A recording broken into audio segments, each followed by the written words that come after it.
পূর্ব বিধানসভার বিজেপি প্রার্থী চন্দ্রশেখর ব্যানার্জির বিশেষ সাক্ষাৎকার।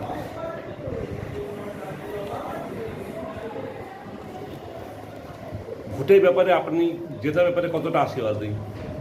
আমি নয়, আমার দল এবং আমি যৌথভাবে 200% আশাবাদী। এবার ভারতীয় জনতা পার্টির সরকার বাংলায় হচ্ছে। আপনি প্রধান প্রতিনিধি দল কাকে মনে করছেন? আমি কাউকে মনে করছি না, কারণ হচ্ছে এবার লড়াইটা কোনো পলিটিক্যাল পার্টির সাথে পলিটিক্যাল পার্টির নয়। এবারের লড়াইটা হচ্ছে জনতা ভার্সেস মমতা। বাংলার জনতা এবার বিজেপির সাথে, আর মমতা ব্যানার্জি একা আছে। প্রচারে কেমন সাড়া পাচ্ছেন? প্রচারে মানুষ সর্বতোভাবে আমাদের আশীর্বাদ করছেন, সমর্থন করছেন, সহযোগিতা করছেন, এবং বাড়ি বাড়ি যখন আমরা ডোর টু ডোর যাচ্ছি, মানুষের হাসি বলে দিচ্ছে যে আগামী দিন রাজ্যে বিজেপির সরকার আসছে।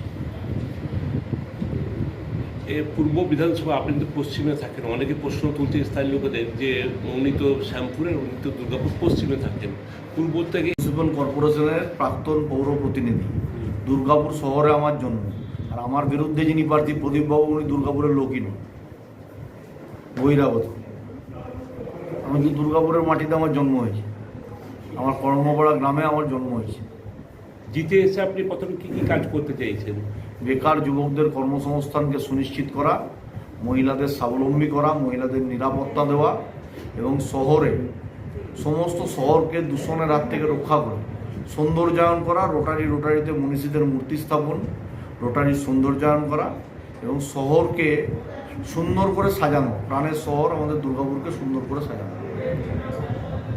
অনেকেই প্রচার করছেন যুবসাথী, লক্ষ্মী ভাণ্ডার বলে, আপনারা কি এলে কোনো কিছু ভাণ্ডার দেবেন? আমরা মহিলাদের জন্য বলেছি, আমাদের সরকার ক্ষমতায় আসার পর 3000 টাকার অন্নপূর্ণা যোজনা চালু করা হবে, এবং তার সাথে 20 জন মহিলাকে নিয়ে একটা সেলফ হেল্প গ্রুপ হবে, যেখানে 20 লক্ষ টাকা সাপোর্ট দেওয়া হবে, এবং সেই সাপোর্ট দেওয়ার পর সেখানে লাখপতি দিদি বলে স্কিম দেওয়া হবে। প্রতিটা মহিলাকে লাখপতি দিদি স্কিমের অন্তর্গত সেখানে হচ্ছে মহিলাদের ডেভেলপমেন্ট করা হবে।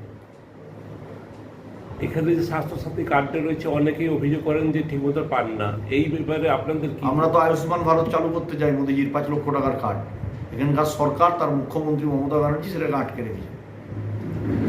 স্থানীয় লোকদের অভিযোগ, সেই আয়ুষ্মান কার্ড পেলে কি ঠিক পরিষেবা পাওয়া যাবে? অবশ্যই করে পাবে। আপনি বিহার, ঝাড়খণ্ড, ইউপি, মহারাষ্ট্র, মধ্যপ্রদেশ, রাজস্থান, যে কোনো রাজ্যে চলে যান, সেখানে এই সিস্টেম পাবেন। দুর্গাপুর বাসিন্দাদের জন্য আপনার লাস্ট দুর্গাপুর বাসীর কাছে আমার একটাই আবেদন, 17 সাল থেকে 2026 সাল পর্যন্ত এখনো পর্যন্ত নির্বাচন হয়নি। নির্বাচনে মানুষ পৌরসভায় ভোট দিতে পায়নি। এবার মানুষ গণতান্ত্রিক পদ্ধতিতে ভোট দিতে পাবে। ভোটের দিন সকলকে ভোট দেওয়ার জন্য আবেদন রাখছি। প্রচারের মুখে কি সমস্যার সম্মুখীন হতে হচ্ছে আপনাদেরকে? প্রচারে এরা সব জায়গায় জয় বাংলা করে বাধা দেওয়ার চেষ্টা করছে, আর কিছুই না।